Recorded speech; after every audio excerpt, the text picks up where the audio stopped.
জেলা থেকে সরাসরি আজ একটু মেলবন্ধনের ছবি দেখাবো। আসলে এই ছবিটা দেখাতে হচ্ছে কেন জানেন তো? তার কারণ সময় বোধহয় সবকিছু ভুলিয়ে দেয়, মিলিয়েও দেয়। মিলে গেল এক ছবি আমরা দেখাবো, তা হলো ঠাকুর বাড়ির। ঠাকুর বাড়িতে একজোট সাংসদ বিধায়ক, বিবাদ ভুলে একসাথে শান্তনু মমতা বালা। ঠিক এক বছর আগে লোকসভা নির্বাচনের আগে যে বিবাদের ছবি আমরা দেখেছিলাম, যে ধর্ণা, অবস্থান, গেটে তালা দিয়ে দেওয়া ছবি আমরা দেখেছিলাম, না এবার তা অতীত। মতুয়াদের বারুণী মেলায় হাতে হাত দুপক্ষ, এক বছরেই তিক্ততা ভুলে একজোট। মহামেলার আয়োজনে যৌথ পরিচালন কমিটি, ঠাকুরবাড়ির টানাপোড়েন আপাতত ইতি। কথা বলবো অনিরুদ্ধ প্রতিনিধি রয়েছেন সঙ্গে। অনিরুদ্ধ, এই টানাপোড়েনের ইতি সত্যি ইতিবাচক কি নাকি ইঙ্গিতপূর্ণ বটে?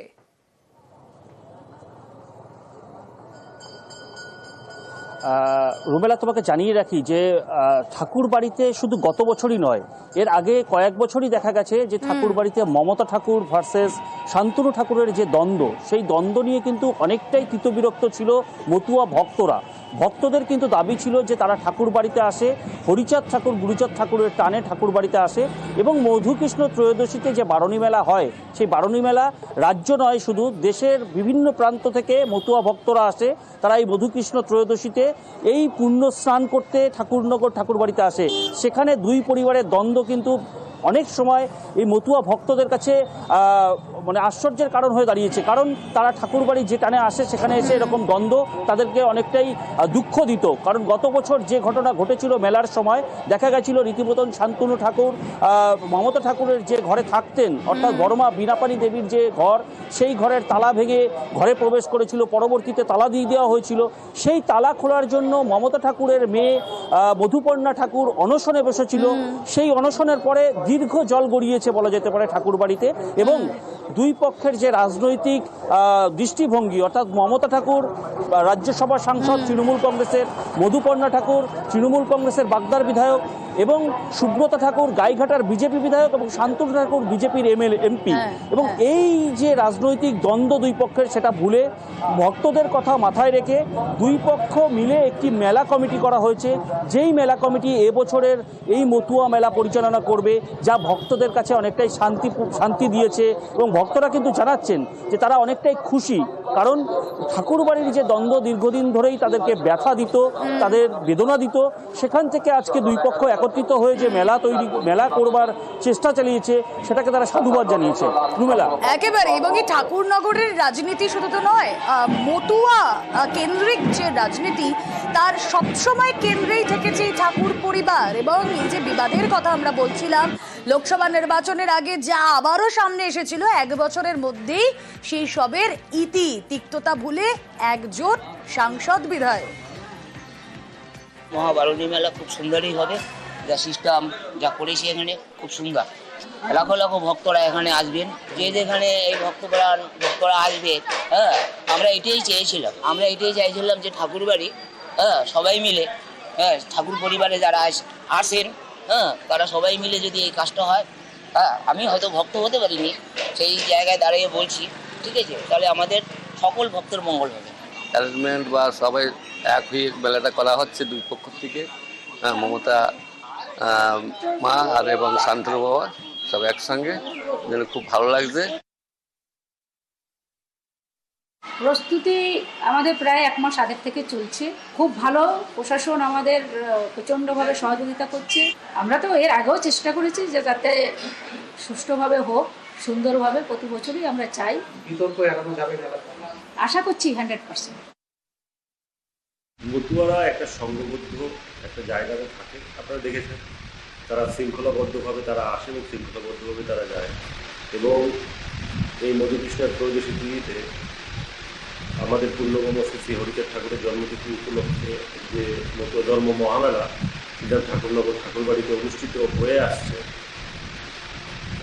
গতবারের ন্যায় এবং পূর্বের ন্যায়ও এবছরও অনুষ্ঠিত হবে। যৌথভাবেই হচ্ছে, আলাদাভাবে না।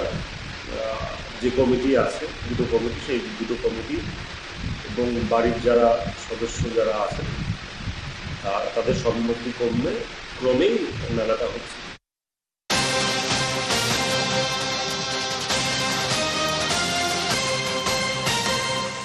একদিকে বারুণী মেলায় আমরা ছবি দেখলাম যেখানে মতুয়াদের মহামিলন, অন্যদিকে আলিপুরদুয়ার স্টেশনে মতুয়াদের বিক্ষোভ। নির্দিষ্ট ট্রেন না পেয়ে বিক্ষোভে কয়েক হাজার মতুয়া। বনগাঁ ঠাকুরবাড়ির মেলা ট্রেন না পেয়ে এই বিক্ষোভ। আলিপুরদুয়ার স্টেশনে তুমুল বিশৃঙ্খলা, ঢাক ঢোল নিয়ে বিক্ষোভ মতুয়াদের। নির্দিষ্ট সময় ট্রেন না পেয়ে তাদের এই বিক্ষোভ। আমরা মল্লিক পরিবারের তরফ থেকে এসেছি। এই চটা সুবিধা ইনস্টিটিউট ল্যান্ড দাতা হচ্ছে মল্লিক পরিবার। দীর্ঘ 1942 সালে চটা সুবিধা ইনস্টিটিউট হয়েছে, তার আগে এপি স্কুল ছিল। সেই থেকে আজকে পর্যন্ত চটা স্কুল মাঠে খেলা হয়েছে, বড় বড় টুর্নামেন্ট হয়েছে, স্কুল অনুষ্ঠান হয়েছে, কিন্তু এরকম মেলা কোনোদিন চলে না। স্কুল চলাকালীন এবং পরীক্ষা চলছে। একটা মেলা চলা মানে সেখানে নানান রকম বিশৃঙ্খলা সৃষ্টি হবে। হেড স্যার কীভাবে পারমিশন দিলে এখানে মেলা চলাবার, কার পারমিশনে হেড স্যার পারমিশনটা দিল সেই কৈফিয়ত আমরা নিতে যাচ্ছি, এবং মেলা অবিলম্বে বন্ধ করতে হবে। এবার আপনাদের যে ছবি দেখাচ্ছি পুরুলিয়া শহর, সেখানে দেখুন কল আছে কিন্তু তা বিকল, মানে সেখান থেকে জল পড়ে না। দুটো ছবি আপনাদের দেখাবো, কোথাও কল আছে জল নেই, কোথাও দেদার জলের অপচয়। অভিযোগ পুরসভা জলের হাউস কানেকশন দিলেও তাতে জল পড়েনি। তার পাশাপাশি ছবি আপনারা দেখছেন, দেখুন খাবার জলের কিভাবে অপচয় হচ্ছে, ভেসে যাচ্ছে খাবার জলের অপচয় হচ্ছে এভাবে। আর 1 বছর ধরে জলের অপেক্ষায় এক ফোঁটাও জল পড়ে না পুরুলিয়া পৌরসভার কলে। অন্যদিকে যারা এখনো হাউস কানেকশন পায়নি, 1 বছর আগে আবেদন করে টাকা জমা দিয়ে রেখেছেন, তারা চাইছেন বাড়িতে হাউস কানেকশন দেওয়া হোক দ্রুত। এলাকায় তীব্র পানীয় জলের সংকট। পাশের ওয়ার্ড সেখান থেকে জল নিয়ে আসতে হচ্ছে, যারা কল পেয়েছে তারা জল পায়নি। আসুন কথা বলি, আমাদের প্রতিনিধি ইন্দ্রজিৎ রয়েছেন সঙ্গে। ইন্দ্রজিৎ, এই দুই ছবির মধ্যে এত বৈপরীত্য কেন? কোথাও আমরা দেখতে পাচ্ছি কল রয়েছে সেখানে জল নেই, আবার কোথাও দেখছি জল পড়ে ভেসে যাচ্ছে। দেখো রুমেলা, এই যে দুটো ছবি, একদিকে জল অপচয় হচ্ছে, অন্যদিকে জল পাচ্ছে না।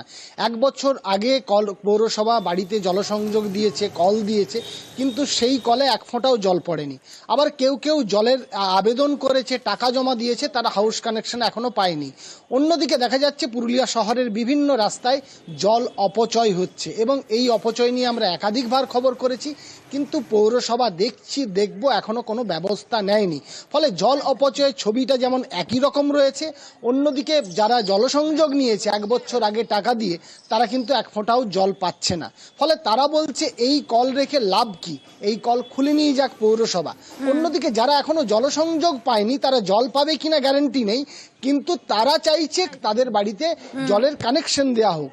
যেখানে আবাসনে জলের কানেকশন দেওয়া হচ্ছে তড়িঘড়ি, সেখানে তাদের বাড়িতে কেন দেওয়া হবে না, যেখানে 1 বছর আগে আবেদন করেছে। ফলে জল নিয়ে চরম সমস্যা তৈরি হয়েছে পুরুলিয়া পৌরসভায়। এই টাকা তো জমা দিয়েছিলাম বহুকাল আগে, আমাদের 19শে জুলাই 2024 সে কানেকশন, জলের হাউস কানেকশন পেয়েছি, শুধু কানেকশনটুকুই পেয়েছি, জল কিন্তু পাইনি। 1 ফোঁটা, সেদিন থেকে 1 ফোঁটা জল আমরা পাইনি। যখনই বলা হচ্ছে তখন দেখছি, আমি ইভিন আপনার মিউনিসিপ্যালিটি অফিসে গেছি, কমপ্লেন করে এসেছি, আমাকে ডাকা হয়েছিল। এটা টেকনিক্যাল ডিফেক্ট আমরা দেখছি। 1 ফোঁটা জল নেই, প্রতিদিন খোলাই থাকে, ভাবি যে সন্ধ্যের সময় আবার যদি জল আসে, কিন্তু জল আমরা পাই না। পৌরপ্রধান উনি আশ্বাস দিয়েছেন যে না, জলের ব্যবস্থা হয়ে যাবে, কিন্তু আমরা এখনো পর্যন্ত জল পাইনি। আমরা চাইছি এই সমস্যার যাতে দ্রুত সমাধান হয়, নাহলে আমরা কল পেয়ে লাভটা কি? প্রত্যেককে জল দিতে চাই, যারাই পৌরসভায় হোল্ডিং আছে, যে জায়গাগুলো যারা বলছেন তাদেরকে যোগাযোগ করতে বলুন। দেখবেন ওখানে এসডিপি লাইনটা নেই, সেই এসডিপি লাইনটা বিআরজে প্রজেক্টের সময় কমপ্লিট হওয়ার কথা ছিল, যেটা যে কারণেই হোক কমপ্লিট হয়নি। আমরা উদ্যোগ নিচ্ছি, আমরা অলরেডি বহু জায়গায় এসডিপি লাইন দিয়ে কমপ্লিট করেছি। স্পেসিফিক ভাবে কোন এলাকা তারা যদি আসেন, আমরা নির্দিষ্ট ইঞ্জিনিয়ার ওয়ার্ডে তারা দেখছেন, এসডিপি লাইন ওগুলো কমপ্লিট হলেই আমরা সংযোগগুলো দিয়ে দেবো।